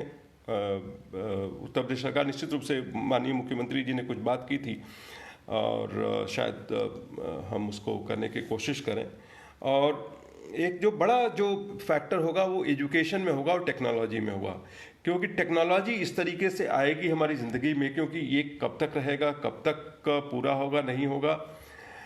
तो टेक्नोलॉजी एक बहुत बड़ा रोल प्ले करने वाली है, ख़ास करके जो हमारी डे टू डे लाइफ है उसमें किस तरीके से कॉन्टैक्ट, जैसे फूड इंडस्ट्रीज है तो कॉन्टैक्टलेस डिलीवरी सिस्टम हो, कॉन्टैक्टलेस कुकिंग सिस्टम हो, वो सब चीज़ें, उस सब चीज़ों के लिए काम करना पड़े, उस तरह की टेक्नोलॉजी डेवलप करनी पड़ेगी. यहाँ पे अपॉर्चुनिटी भी है किस तरह टेक्नोलॉजी डेवलप किया जाए, और इंटरप्रेन्योरशिप के लिए भी चैलेंज है. दूसरा ये है कि शिक्षण के क्षेत्र में, एजुकेशन के क्षेत्र में, क्योंकि ये जो चीज़ है अगर आज के हालात रहे तो पढ़ाई जो है टेक्नोलॉजी बेस्ड होगी, और जब टेक्नोलॉजी बेस्ड पढ़ाई होगी तो उसकी कीमत होगी, और जब कीमत होगी तो गरीब लोग जो हैं, गरीब और बेचारे लोग, जो बेसहारा लोग हैं, वो सबसे ज़्यादा इसके विक्टिम हों, क्योंकि उसकी जो कॉस्ट है उससे कोप अप नहीं कर पाएंगे. तो हमें एक, अगर ये सिचुएशन कंटिन्यू करती है, इससे चलने वाली है, तो एक सस्ती टेक्नोलॉजी जो कि गरीब लोगों तक भी एजुकेशन को लोगों को पहुंचाने के लिए सक्षम हो, उस तरह की टेक्नोलॉजी हमें डेवलप करनी पड़ेगी. शैलेंद्र जी के क्वेश्चन पे आता हूँ. शैलेंद्र जी ने कहा था कि ऐसे में बुद्ध से कबीर तक के लोगों को क्या करना चाहिए. मेरा यही है कि सबसे बड़ी जो चीज़ है, मैं चाहूँगा कि सबसे बड़ी चीज़ है संवेदना, अपनी उनके साथ अपने भावनाएं हैं, उनके साथ हमारा सपोर्ट है, इस तरह की बात करनी पड़ेगी. मैं ये चाहता हूँ, मेरी ये सोच है कि जो लोग वापस गए हैं, और आज भी जैसे किसी एक का कुशीनगर से फ़ोन आया था, उत्तर प्रदेश से, उनका नाम था संतोष यदुवंशी नाम था, और उन्होंने कहा कि सर बहुत बहुत धन्यवाद. मैंने कहा क्या हो गया? बोले कि हम 162 लोगों का नाम आपको भेजे थे कि हम लोग को जाना है, हम लोग बहुत ही मुश्किल में थे, और आज हम लोग यहाँ पे सकुशल पहुँच गए हैं, सब लोग आपको धन्यवाद करना चाहते हैं. तो ऐसे लोग जो लोग वापस गए हैं, उनके साथ हमारी संवेदनाएं होनी चाहिए, उनको सपोर्ट किस तरीके से किया जा सके. तो मैं ये चाहता हूँ कि उनकी आवाज़, अगर जो लोग उनमें से अच्छे तरीके से व्यक्त कर सकते हैं, उनकी भावनाएं एक ह्यूमन एंगल से, मैं किसी एक तरीके से सरकारी एंगल से या दूसरे एंगल से मैं बात नहीं कर रहा हूँ, मैं बिल्कुल एक मानवीय दृष्टिकोण से चाहूँगा कि उनकी भावनाएं हम सुने और उसको रिकॉर्ड करें. तो मैं जैसे चाहता हूँ कि एक फेसबुक पेज जैसे शुरू करने के लिए फेसबुक पेज शुरू किया जाए, और कल मनोज जी से बात हो रही थी कि एक उसको नाम दे दिया जाए फेसबुक पेज का, विदेशिया का आवाज़, भोजपुरी में नाम दे दिया जाए. विदेशिया हम जानते हैं किस कॉन्टेक्स्ट में इस्तेमाल होता है. एक विदेशिया फिल्म बनी थी, बहुत पुरानी फिल्म थी, जिसमें एक आदमी है जो नौकरी करने के लिए चला जाता है कलकत्ता, और फिर जो उसके समाज, उसके गांव के साथ उसके जो चीज़ें होती हैं उसमें फिल्में दी गई हैं. तो हम उस जो कनोटेशन, और पूर्वी उत्तर प्रदेश के लोग खास करके वो समझते हैं कनोटेशन. जब विदेशिया हम शब्द इस्तेमाल करते हैं तो विदेशिया शब्द जो है, जो काम करने के लिए घर छोड़ करके, घर परिवार छोड़ करके लिए बाहर गए हुए, तो ये विदेशिया का आवाज़ नाम से एक शैलेंद्र जी हम लोग एक फेसबुक पेज शुरू करें, और जो लोगों के विचार लें, जो लोग आए हुए हैं कि क्या वो कहना चाहते हैं, शायद उससे हमको उनकी स्थिति और समझ में आए और शायद नई दिशा भी दिखे, नई उम्मीदें भी दिखे, कम से कम एक संवेदना हम अपनी व्यक्त कर सके हैं उनके दुखों के लिए, उनके संघर्षों के लिए। वो किसी ये भी है कि वो आपसे कुछ मांग नहीं रहे हैं, वो स्वाभिमानी लोग हैं और स्वाभिमानी लोग हैं इसीलिए मांगना नहीं चाहते, इसलिए घर बार छोड़ करके नौकरी करने गए थे, वो स्वाभिमानी लोग हैं। तो हमें उनके स्वाभिमान की रिस्पेक्ट करते हुए उनकी संवेदनाएं सुननी पड़ेंगी और ये सोचना पड़ेगा क्या नए एक रूरल इकोनॉमी के नए मॉडल्स हम कुछ डेवलप कर सकें। बुद्ध से कबीर तक और दूसरा जो हमारा सामाजिक वो है राजेश प्रताप सिंह जी कुछ मॉडल्स डेवलप करने की कोशिश कर रहे हैं। शायद उसमें एक नई दिशा भी लाई जाए कि रूरल इकोनॉमी के लिए, रूरल एम्प्लॉयमेंट के लिए, रूरल एंटरप्रेन्योरशिप के लिए हम क्या कर सकते हैं, अगर कुछ सोच सकें और सरकारों के साथ में, राज्य सरकारों के साथ में अगर कोई उनकी स्कीम्स जो हैं उनके साथ में कुछ कर सकें। लेकिन सबसे बड़ी चीज़ है कि पहली हम संवेदना और उनको जो डिग्निटी है, जो सबकी डिग्निटी हमारे समाज में सबकी जो एक स्वाभिमान है, एक आत्माभिमान है, उसको हम रिस्टोर करें और ये एक प्रेम और भाईचारे का जो संदेश है वो हम लोगों तक पहुंचाने की कोशिश करें। तो शायद पहली चीज़ तो ये करनी पड़ेगी, उसके बाद बहुत सारी चीज़ें आगे की जा सकती हैं। बीएसकेटी को अपना, जहाँ तक बीएसकेटी का रोल था, बीएसकेटी का जो रोल है कि हम जो अपना काम कर रहे थे उसको आगे बढ़ाना पड़ेगा टेक्नोलॉजी का इस्तेमाल करके, खास करके लोगों तक पहुंचने का जो पिछली बीएसकेटी की मीटिंग में हमने बात भी की थी। Thank you Preeta ji, very nice. Rajesh ji thank you. तो जो हम बीएसकेटी के जो अपने प्रोग्राम्स हैं लोगों तक पहुंचने का, अपने विचारधारा, खास करके हम जो विविधता की, भारत की विविधता और भाईचारे की बात करते हैं, साझी संस्कृति की बात करते हैं, एक संवैधानिक राष्ट्रवाद की बात करते हैं, संविधान के सिद्धांतों की बात करते हैं, एक सामाजिक न्याय की बात करते हैं, वो सारी चीज़ें जो हम लोगों तक पहुँचाएँ। और ये पहुँचाने के लिए टेक्नोलॉजी का इस्तेमाल ज़्यादा बढ़ाना पड़ेगा, हमको रास्ते ढूंढने पड़ेंगे किस तरीके से हम कर सकते हैं, वो एक आवश्यक चीज़ होगी। और एक शायद एक अपॉर्चुनिटी भी है, भगवान न करे ऐसी अपॉर्चुनिटीज़ हमको मिलें, लेकिन अब चूंकि हो ही गया है तो हम एक तरीके से इन सब सिद्धांतों को लेकर के और मानवीयता और लोगों की तकलीफ़ों और मुसीबतों को अपने दिल में लेकर के आगे बढ़ें। तो मेरे ख्याल से ये सब करने की आवश्यकता है। और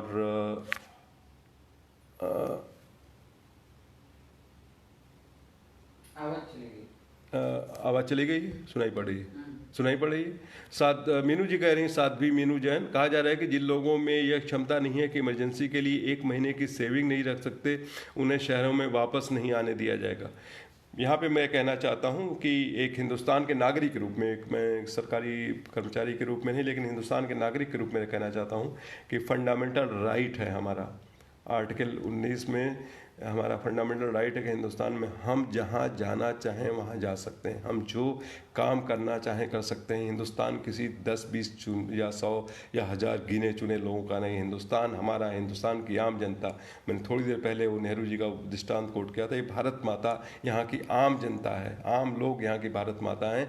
देश, संविधान का जो प्रियम्बल है वी द पीपल से शुरू होता है, वो किसी भी कितना भी समृद्ध सुखी बड़ा आदमी हो वहाँ से हमारा संविधान नहीं शुरू होता, be the people of India से शुरू होता है। और हमने संविधान बनाया है, ये देश हमारा है और कोई हमको कहीं भी जाने से रोक नहीं सकता है। हम कितने भी बेचारे हों, कितने भी असहाय हों, हमारा स्वाभिमान उतना ही महत्वपूर्ण है और हमारे लिए हमारा देश उतना ही महत्वपूर्ण है।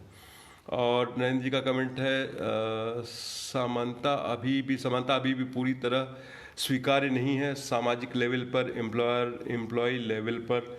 जी बिल्कुल, सर्वेश जी कह रहे हैं कि अगर हम सर्वमानवता को सर्वोपरि रखें तो आप कह रहे हैं शायद वो संभव हो। बिल्कुल। विश्वेश जी कह रहे हैं आप अपने गांव गिराओं की स्मृतियों से लगाव रखते हैं, वो जगह ही ऐसी है ना, वो इतना, वो विश्वेश जी इतनी खूबसूरत जगह है। वो ताल है, हम लोग वो जाते थे, हम लोग छोटे थे तो कटघरा से निकलते थे तो खैबरा बारी हुआ करती थी, खैबरा बारी से चल करके वो जो पवनिया वाला जो पुल था वहाँ पे जाया करते थे। वो ताल का जो नज़ारा मिलता है इतना खूबसूरत था कि वो सब दिमाग से निकल ही नहीं सकता और बार बार वहाँ पे आकर्षित होते हैं। नैन जी कहन, last week I visited Kushinagar and came back to Delhi, I have seen the good, the bad, the ugly and the great, let us work for a better society. Rauf भाई thank you. Chandrakesh ji, I am very inspiring you, sir. Thank you very much. You are equally inspiring. You are such a big entrepreneur at this young age. Arohi ji, welcome. Smriti ji, welcome. Kirti ji, religion's meaning has been distorted completely and people are being misled. Communal hatred in the times of despair shows how much we need humanitarian transformation. I don't have to, I mean, you have used the best words to describe the situations. I am fully with you. Or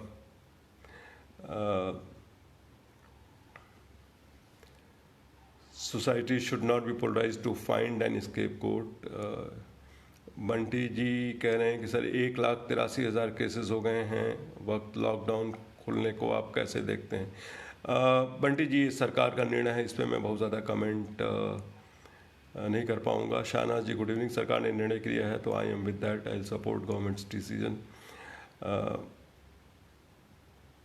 Kirti ji, sir, the idea of welfare state is prominent for our Indian society. I think I hinted about that, a socialistic pattern of society which has the inbuilt feature of a welfare state. Dhirendra ji कह रहे हैं कि मुझे लगता है कि हिंदुस्तान में पहली बार पब्लिक सेक्टर के अस्पतालों और पुलिस की सामाजिक ताकत का अंदाज लगा है। बिल्कुल सही कह रहे हैं। I think we were underestimating the public sector. I think we have proved ourselves. I mean there are problems, there have been issues, but we have tried to do our the best. Kirti ji कह रही हैं बिल्कुल सही कहा, सरकारी संस्थान काबिलियत रखते हैं। Smriti ji, you did excellent sir, thank you Smriti ji. Anas ji कह रहे हैं कि समाज को जोड़ने के लिए प्रतिबद्ध होना होगा। एब्सोल्युटली। विश्वेश जी कह रहे हैं ऐसे ही बच्चे को देख जो गरीब होते हुए भी अपनी क्षमता से लोगों को खिला रहे थे, वही भारत की सच्ची आत्मा है। आज़ादी के बाद गरीब भारत में है। और अमेरिका उपराष्ट्रपति विलियम सी डगलस, लेकिन जब वे भारत में आए, अमेरिकी उपराष्ट्रपति विलियम सी डगलस, लेकिन जब वे अपने हाथों से बनाए डलिया बेच रहे बच्ची से सामान न खरीद केवल पैसे देना चाहे तो उस रुआसी हो वापस कर दिया था। बाद में उससे वह सामान खरीद उसके चेहरे पर मुस्कान ला पाने के बारे में तारीफ की थी कि यही स्वाभिमानी उस भारत की सच्ची आत्मा है। बिल्कुल सही, यही लोग हैं जो हिंदुस्तान की आत्मा है। घमंड, पैसे का घमंड भारत की विनम्रता भारत की शक्ति है। वसुधैव कुटुंबकम भारत की आत्मा है। प्रेम भारत की संस्कृति है। कीर्ति जी कह रही हैं सरकार को प्राइवेट प्लेयर्स के साथ मिलकर सबसे मार्जिनलाइज तबके के लिए, जो कि वही हमारी इनफॉर्मल इकॉनमी में है, उनके लिए वेलफेयर स्टेट के आधार पर पॉलिसी बनानी चाहिए। जी बिल्कुल, I think it's a valid point which needs to be considered.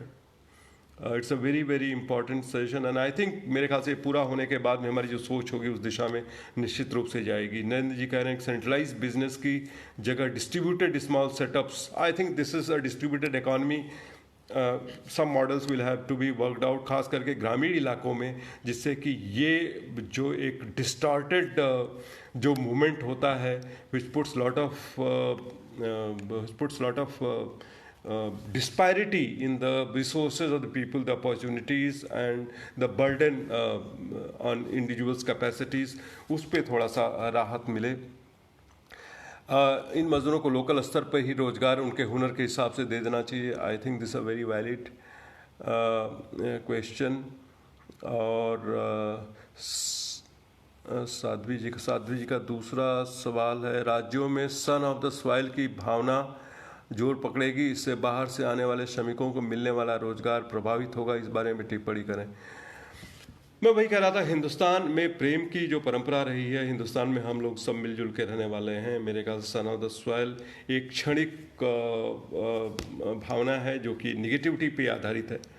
हमारा पूरा हिंदुस्तान एक है। मुझे जाता है कि हिंदुस्तान के लोग निगेटिविटी को जल्दी रिकवर कर लेते हैं और मुझे पूरी उम्मीद है कि हम इस निगेटिविटी को ओवरकम करने में, उसके ऊपर उसको नकारात्मक उसको काउंटर करने में हम सफलता पाएंगे। मीनू जी, होगा। हम आई थिंक ये जो खास करके कुछ लोग होते हैं जो इस तरह की चीज़ें करते हैं, बहुत ही दुखद है, लेकिन मेरे ख्याल से हिंदुस्तान की आत्मा, हिंदुस्तान की जो परंपरा है उसमें पूरा यकीन है।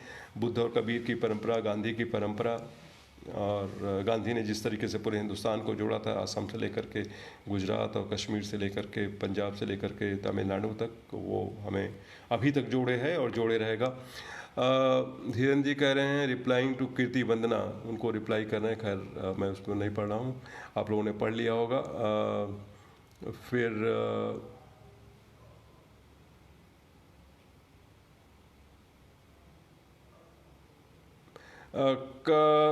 कीर्ति जी बहुत ही एक महत्वपूर्ण सुझाव दे रही हैं कि एक कमरे में एजम्पशन के बेस पे पॉलिसी बनाने से बेहतर सुझाव है कि जहां पर बुद्ध से कबीर तक उन सब की आवाज़ बन के सामने पाएँ। कीर्ति जी निश्चित रूप से हम उस दिशा में सोच रहे हैं और हम लोग बात कर रहे हैं कि किस तरीके से हम जो लोगों की आवाज़ है उसको एक मुखरता दें, जिस रूप से टेक्नोलॉजी के माध्यम से या ज़मीन पे जा करके, उसके बारे में बातचीत चल रही है और हम उसके बारे में आपसे डिस्कस निश्चित रूप से करना चाहेंगे। और वो लेकिन वो हमारे दिमाग में है, पिछले 8-10 दिनों से उसके बारे में हम लोग डिस्कस कर रहे हैं। और अभी शायद मैंने जो सोशल मीडिया विदेशिया का बात शुरुआत की, मेरे ख्याल से that is the starting point. Maybe will be looking forward to do much more in future. Devyani ji कह रही हैं कई सारे नए लोग इस ग्रुप के साथ जुड़े हैं, क्या इस संक्षेप में आप उन्हें BSKT के उद्देश्य के बारे में बताना चाहेंगे? बहुत ही संक्षेप में बताऊं, बहुत सारे कमेंट्स आ रहे हैं। संक्षेप में बताना चाहता हूं, जो लोग नए लोग जुड़े हुए हैं, कि बुद्ध से कबीर तक की स्थापना आज से करीब 2 साल पहले हुई थी। और इस BSKT का उद्देश्य, अगर एक लाइन में उसका जो विजन स्टेटमेंट मैं अगर आपके सामने कहना चाहूँ, तो मैं ये कहूँगा कि भारत की विविधता, बहुसंस्कृतिवाद और जो यहाँ की साझी विरासत की परंपरा है, उस सब को लेकर के, सबको साथ लेकर के एक जो संविधान में लिखे हुए जो हमारे सिद्धांत हैं, वो सिद्धांत जो बराबरी का सिद्धांत है, लिबर्टी का जो सिद्धांत है, सामाजिक न्याय का जो सिद्धांत है, डेमोक्रेसी का जो सिद्धांत है, धर्मनिरपेक्षता का जो सिद्धांत है और बराबरी का जो सिद्धांत है, इन सारे सिद्धांतों को लेकर के एक अपने जो इनकी भावनाएं हैं संविधान की, उस मूल्यों को मजबूत करना, एक संवैधानिक राष्ट्रवाद, जो संविधान पर आधारित राष्ट्रवाद है, उसको मजबूत करना बुद्ध से कबीर तक का उद्देश्य है। और इसके पीछे हमारा जो तर्क रहा है वो है कि हमारे जो हिंदुस्तान के पन्ना, बुद्ध से कबीर नाम कहाँ से आता है? ये पूरे हिंदुस्तान का इतिहास और संस्कृति को रिप्रेजेंट करता है। ये 3-4 हज़ार साल का इतिहास है, जिसमें हमने धीरे धीरे एक दूसरे से जो कहाँ से कौन कौन लोग आए, अलग अलग संस्कृतियाँ, धर्म, भाषाएं सब आई, और एक दूसरे से इंटरैक्ट करके, एक दूसरे से प्रभावित हो करके और प्रभावित करके हमने एक जो हिंदुस्तान की संस्कृति बनाई है, जो एक साझी विरासत है, जिसमें हर धर्म के लिए एक इक्वल रिस्पेक्ट है, जो गांधी जी का सर्वधर्म संभाव है। और जो हमारे संविधान के निर्माता थे, उन्होंने जो एक धर्मनिरपेक्षता की बात की थी, बराबरी की बात की थी, जेंडर सेंसिटिविटी की बात की थी, जेंडर राइट्स की बात की थी, उन सिद्धांतों को मजबूत करना है। तो ये संक्षेप में कहें, और उसके लिए हम अलग अलग माध्यमों से हम लोग काम करते रहते हैं। बहुत ही क्रिएटिव तरीके भी हैं, संगीत का माध्यम है, यात्रा हम लोग करते हैं, कई 4-5 यात्राएं हम लोग कर चुके हैं, 3 बड़ी यात्राएं पिछले 3 सालों में हम लोग कर चुके हैं, छोटी छोटी यात्राएं भी निकालते हैं। संगीत के माध्यम से गुजरात की यूनिवर्सिटीज़ में बहुत सारे कार्यक्रम, गोरखपुर के कॉलेजेस में, यूपी के कॉलेजेस में बहुत सारे कार्यक्रम हम कर चुके हैं, जहाँ पे इन सब चीज़ों की बात होती है। जो हमारे महापुरुष रहे हैं, बुद्ध, कबीर, गोरखनाथ, विवेकानंद, गांधी, और भी बहुत सारे संत रहे हैं, जैसे नरसिंह मेहता रहे हैं गुजरात के, और नारायण गुरु रहे हैं केरला के, और तुकाराम, संत ज्ञानेश्वर रहे हैं, ऐसे बहुत सारे संत पूरे हिंदुस्तान में रहे हैं। और उन संतों की एक जो खास बात थी कि वो मानवता में यकीन करते थे। ज़्यादा जो संत थे वो सामाजिक समाज सुधारक भी थे, और समाज सुधारक होने में जो सबसे बड़ी चीज़ जो 1000 के आसपास से लेकर के और आज तक चलती आ रही है हिंदुस्तान में, कि वो लोगों ने ये इनवेरेबली ये कहा कि हर इंसान एक है। और ज़्यादातर धर्म, ये जो धार्मिक लोग या कह लीजिए कि जो आध्यात्मिक संत लोग थे, उन्होंने जाति पाति और धर्म पे आधारित जो भेदभाव था उसको ख़त्म करने की कोशिश। आप नरसिंह मेहता को ले लिए, उनका खुद एक तरीके से जाति से बहिष्कार हुआ, क्योंकि वो ईश्वर की आराधना करते। उनका ईश्वर मानता था कि धर्म में कोई धर्म से कोई फ़र्क नहीं पड़ता, जात से कोई फ़र्क नहीं पड़ता। नारायण गुरु ने एक बहुत बड़ा आंदोलन किया, जिसमें गांधी जी भी जुड़े थे। वो जो व्योम करके कुछ जगह, बायोम, मुझे जगह का नाम भूल है। 1925 में गांधी जी वहाँ पे गए थे और उनके साथ में जो एक मिस्टर माधवन थे, उनके साथ में गांधी जी ने वहाँ पे जाके आंदोलन किया था। और वहाँ के जो ब्राह्मण समुदाय के लोग थे, जिन्होंने शहर के रास्ते बंद कर दिए थे लोगों के लिए, दलित समाज के लिए, उसको खोलने के लिए उनसे बातचीत की और बाद में उस आंदोलन से सफलताएं भी मिली। तो मेरा ये कहने का मतलब कि हमारे हिंदुस्तान में जो संत लोग और जैसे महापुरुष विवेकानंद ने कहा था कि सभी लोग बराबर हैं, किसी भी धर्म को इख्तियार करें, जाते हैं वहीं पे ईश्वर मिलता है। अरबिंदो, किसी को भी ले लीजिए, कबीर, गोरखनाथ, हमारे गोरखनाथ जो हमारे संत नाथ संप्रदाय के जो इतने महापुरुष रहे हैं, उन्होंने कहा था कि ये धर्म जात सब व्यर्थ है, ये हिंदू मुस्लिम कोई ज़रूरत नहीं, ईश्वर को हमें पाना है, इन सब की धर्मों की कोई ज़रूरत नहीं है, जात पात में फेत अंतर होने से कोई फ़र्क नहीं पड़ता है, हमारा ईश्वर ऐसी जगह पे है, सब डिडेंट हो जाते हैं, इनका कोई अर्थ नहीं रहता है। तो जब ये सब बातें हमारी परंपरा में हैं, वही चीज़ हम उसी सब चीज़ों की बात बुद्ध से कबीर तक पे कर रहे हैं। तो डिटेल में कभी बात होगी, उसके लिए अलग से एक सेशन रखा जाएगा। कीर्ति जी कह रही हैं, do you see the idea of sub nationalism undermining the idea of nationalism in the sense we have heard of cases about migrant workers being treated like second class citizens?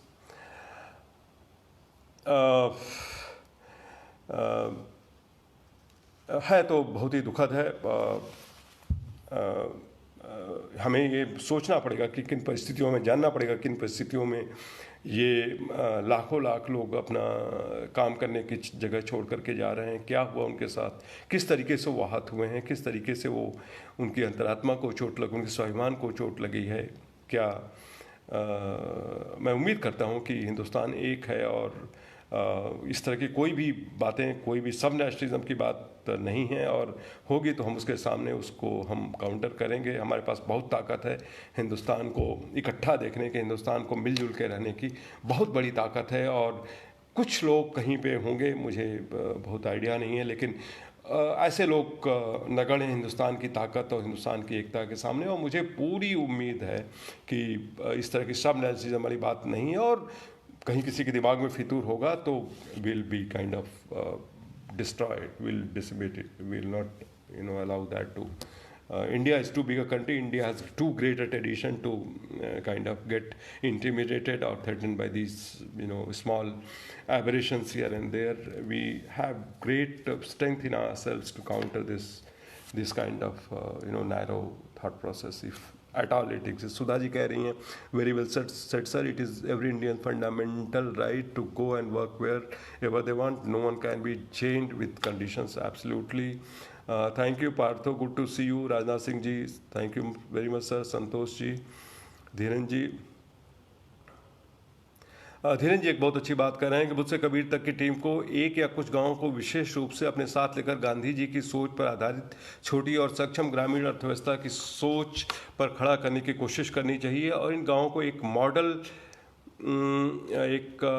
Model के रूप में बनाने की कोशिश प्रस्तुत किया जाना चाहिए, ताकि उस गांव से किसी मजदूर को फ़िलहाल माइग्रेट होने की ज़रूरत ना पड़े। शायद मैं इस हद तक नहीं जाऊंगा धीरेन जी, मैं ये कहूँगा कि हिंदुस्तान एक है, हिंदुस्तान में हमारे गरीब मजदूरों के साथ जो भी हुआ, लेकिन मजदूरों जो ये लोग देश को बनाने वाले हैं उनके दिल इतने छोटे नहीं हैं। हिंदुस्तान के निर्माण में, हिंदुस्तान को आगे बढ़ाने के लिए इन सब रूरल इकॉनमी होनी चाहिए, ज़्यादा एम्प्लॉयमेंट जनरेट हो, अपने इलाके में लोग काम करें, वो एक अलग बात हुई। लेकिन मैं साथ उसमें ये भी कहूँगा कि हमें हमारी जो भावनाएं हैं वो छोटी भावनाएं नहीं हैं। चाहे हम गरीब हो सकते हैं, मजदूर हो सकते हैं, लेकिन हमारा दिल, हमारी भावनाएं इतनी छोटी नहीं है कि हम देश के निर्माण के काम को छोड़ दें। हम जरूर करेंगे, आगे बढ़ते रहेंगे, फिर से जाना पड़ेगा तो हम जाएंगे। हमारा मानना है कि हमको कोई छोड़ दे, हम किसी को नहीं छोड़ेंगे। ये सोच खास करके हमारे जो पिछड़े गरीब लोग होते हैं, वो लोग छोटा नहीं सोचते हैं। गरीब होते हैं लेकिन छोटा नहीं सोचते हैं, उनके दिल बड़े होते हैं, और उम्मीद है कि यही हिंदुस्तान की ताकत है। Partho, really appreciate your effort, thank you very much. Dhiren ji धन्यवाद मैम, क्योंकि उस गांव का, अच्छा इन्होंने शायद अनुराधा जी के कमेंट का जवाब दिया है। गांव से वापस आया हूं, अच्छा ये कमेंट देख लिया मैंने। और राजकुमार जी कह रहे हैं कि हमें लगता है कि बहुत प्रभावित होगा आने वाला समय, पर यह संकट टलने के बाद लोग लौटेंगे काम पर, आखिर रोजगार चाहिए। I think that's a reality. how much we can make this reality better, taking lessons from the present situations. हम लोग इस रियलिटी को, जो आने वाली वास्तविकता है, कितनी मानवीय बना सकें, कितनी संवेदनापूर्ण बना सकें, ये हमारी स्ट्रेंथ तय करेगा, हमारे देश की ताकत तय करेगा। और उम्मीद करें कि Vijay Shri, nice to see you. मुझसे छूट गया, फिर से देखूँ, कोई बात नहीं, हमारी बात तो होती रहती है और ये सब बातें हमसे होती रहती हैं। कुछ नई बातें मैंने नहीं की, जो बातें हम हमेशा करते हैं करें। चंद्रकेश जी, सिक्योरिटी कंपनी के बारे में भी, क्योंकि आज भी हमारे जवान बहुत मेहनत से, आई think this people have done remarkable work. इतनी डिफ़िकल्ट सिचुएशंस में, जहाँ पे कोरोना का भय भी था, लोगों ने बहुत काम किया है। Doctors, security forces, even the security, private security agencies and the normal people, the जो म्यूनिसिपल कॉर्पोरेशन के लोग, सफाई करने वाले लोग हैं, I think they have done remarkable work and that is a lesson for all of us to take, to face adversity, to find ways out. हिम्मत रखना, काम करना। वरिष्ठ नागरिकों के लिए आदेश है कि वो कतई बाहर न निकलें, लेकिन यह भी आदेश है कि प्रशासन वरिष्ठ नागरिकों की जल्द सूची बनाकर उनसे संपर्क करे और उनकी आवश्यकता अनुसार सहायता करें, विशेष रूप से उनकी भी जो अकेले रहते हैं। बिल्कुल वैलिड पॉइंट। यह मात्र घोषणा ही थी, ज़मीनी स्तर पर कुछ नहीं हुआ।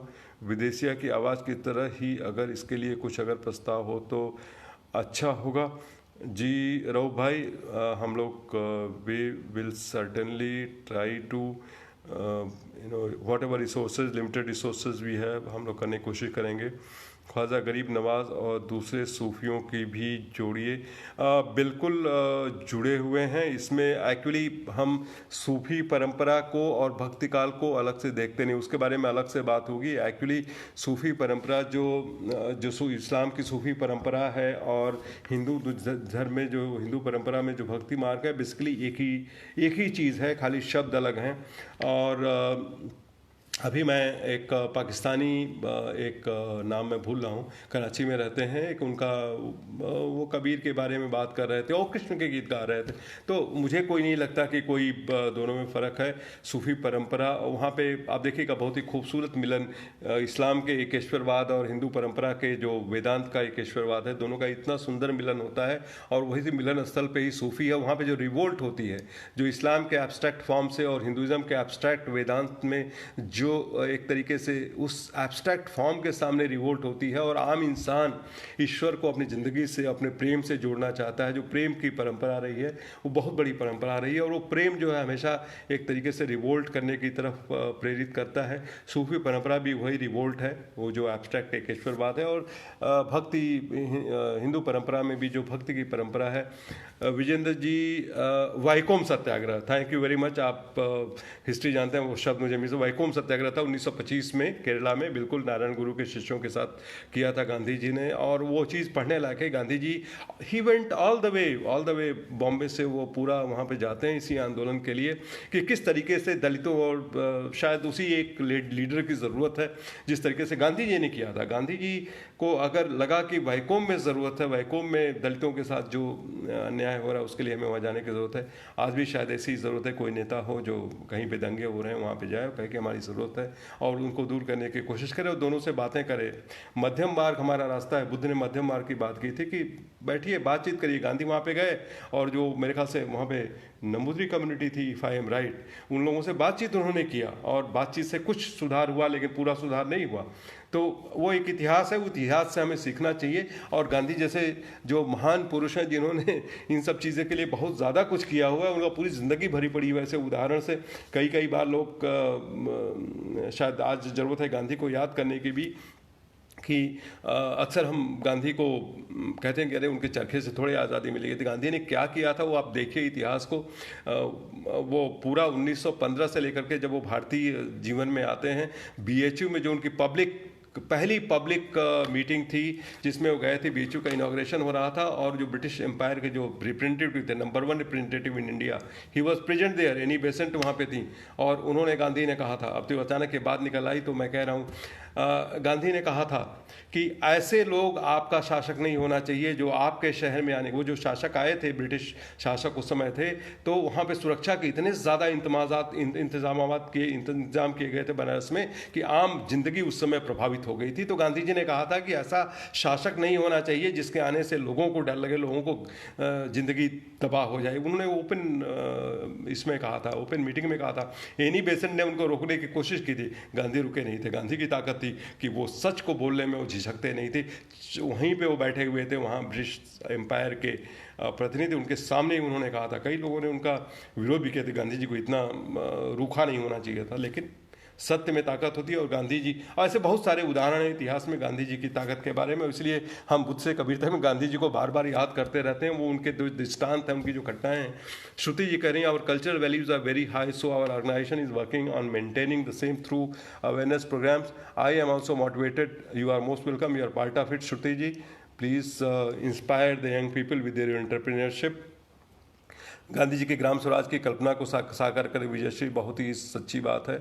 श्रुति, empowerment is the only solution for many type of problem, so we should create more entrepreneurs through our knowledge and cultural values. Manoj Singh ji, जिंदा रहे तो फिर से आएंगे बाबू तुम्हारे शहर को आबाद करने।